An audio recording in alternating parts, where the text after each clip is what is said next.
Oh, there you are. How we doing? Well, I wanted to let you know what's going on, but I also wanted to show you this little cool light bar me and my 6-year-old grandson made out of scrap. The center part of it is a universal drop center transmission cross member. The end plates are part of the ends off of the receiver hitch, front receiver hitch, which is on here for a OBS Chevy. There's the other one. And a little piston skull cut out of flat plate on either side. And then I used a little 1/4-inch washers that you put on the bolts. I used them to make the tabs for the light bar. I think it turned out pretty good, and then we painted it, bed linered it, and put it on. And then so it don't crack the bumper out, I took some 3/16 flat bar and made a reinforcing plate up underneath that goes up in the bumper. So it's not welded in or nothing, it's just in there like a big washer. So, but it's got 7/16 bolt. I actually used the bolts for the hitch too. I bolted on with 2 of them anyway. But the front mount receiver hitch is in, the front bumper's on.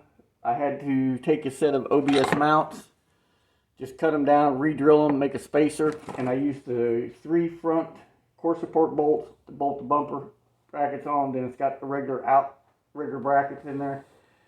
We stripped the bumper of all of its chrome with a flat disc. I edge primed it, bed linered it, put a new impact strip on it. So that's all done and on. Then the hitch is for a OBS Chevy, which uses the 2 bolts for the tow hooks plus an additional bolt to bolt up to the bottom of the chassis. I cut the ends of it off. I've got one laying up here somewhere. I was going to show you, but here it is. I just cut the ends off.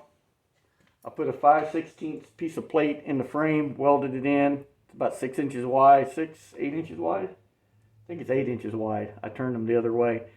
Welded it all in, put the gussets in it. Left enough room where I can get in there to get to those bolts.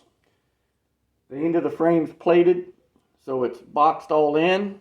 I cut a square hole in the plate, slid the hitch in it, welded it all up, and I was able to get in behind it and go in there and just run a bead right down the inside on both sides, so it's welded inside and out.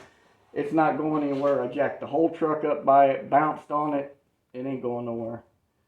So then I'll get some bolts, get that air dam bolted up. I got some little LED lights to go in the tow hook holes. Then in the center right there, there's 2 bolts for a transmission cross member to bolt to. Well, I was going to put a D-ring in there so when the winch is on there, I can pull the cable up and just hook it on that. Grandson said, just use this. So I took a muffler clamp. I let him weld, turn around here. I let him weld it so it can't move. I left enough threads to poke through and put a nut on it. And then after a little bit of practice and showing him how to just do the tiny circle method, kid can do pretty good. 6 years old. Got a couple shock boots for the steering stabilizer shocks so the shafts ain't exposed. I got to put a wing nut on the air cleaner, hook the hot wire up, feeds the amp, and that sub box that I got bought for me for Christmas. Wire those lights in, which I can do that while it's outside. Adjust the wiper transmission to bring the wiper arms down a little bit. Get it out of here. It's done. Alignment's done. Brakes are done. Brakes are bled. I replaced all the hard lines. New stainless braided soft lines. I replaced everything in the front from the axle tube out. The U-joint, the stub shaft, the lockout, the caliper, the rotor, the bearings, the races, all of it. Because I replaced it all on the back, so I went and did it on the front. So, I mean, they've got new ring and pinions in both of them. But he said he didn't replace anything other than the calipers and the backing plates on the front. So I went and replaced everything else. New Hydro Boost, because the Remand one had an issue. The pedal would go to the floor, but it wouldn't return. Now the pedal just barely moves and you got brakes. I put a actual power steering pump for Hydro Boost on it. And that really didn't change anything. But, so...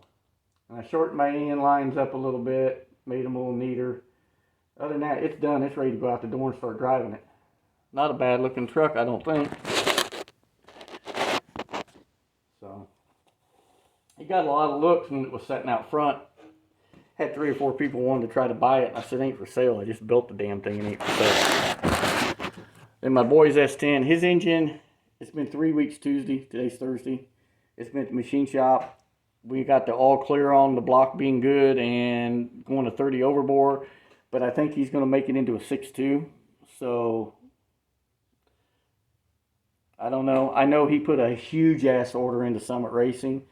Forged crank, forged rods, forged pistons. I know the pistons are Wiseco. I know the cam is a Summit Stage 2 or Stage 3 turbo cam. A set of link bar lifters, which we got for him. Instead of using the plastic trays, it's got link bar lifters that are Summit Racing lifters to match the cam.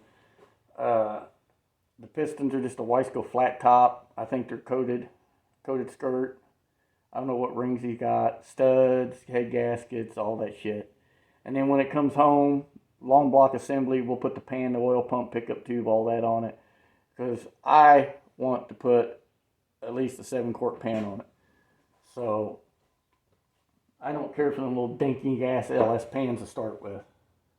Then you see guys that cut them down and shorten the capacity on them even more. So, but that's the game plan. On his, he's going to use my old 8.8 that I cut down I had under my truck when we first put the turbo engine in it. He's using the level 4 turbo 400 from FTI that I bought and had in it because we went with a level 5 and an Ultra Bell. We changed the whole setup on the truck, mid-plate, motor plate, different transmission. We put a 9-inch in it. From about mid-April to about mid-March, we did nothing but work on that truck every evening, getting all that shit done to it. We put a set of sliders on it, different rear leaf springs. I put solid aluminum bushings in the chassis.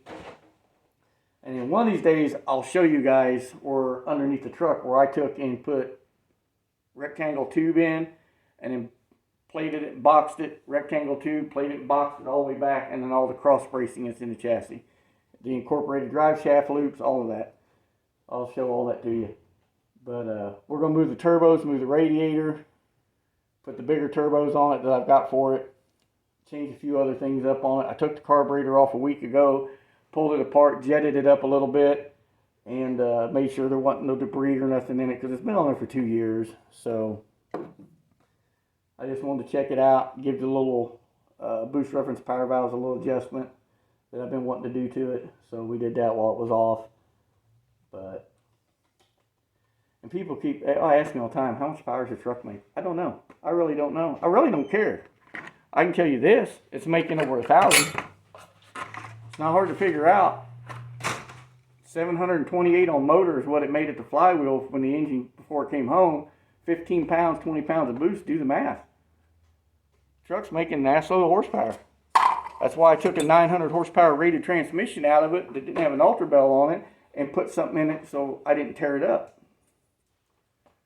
So, I mean, if I hurt it, I can take it apart and rebuild it, but I don't want to do that. So, but I just thought I'd give it up. Damn it. I just thought I'd try to get everybody an update on everything. I'm going to go up to the catfish place and get catfish for dinner. Boo! Boo! That's good. So, do you approve of the light bar that we made now that it's all done? Boo! Huh? Yes. Yes? We did good, didn't we? Did I scare you? Yes, you scared me. But that's my buddy. Anyway, I'm getting off here. Everybody stay safe. God bless. Yeah. All right. So, stay safe. God bless. Later. I got to go rescue a donut.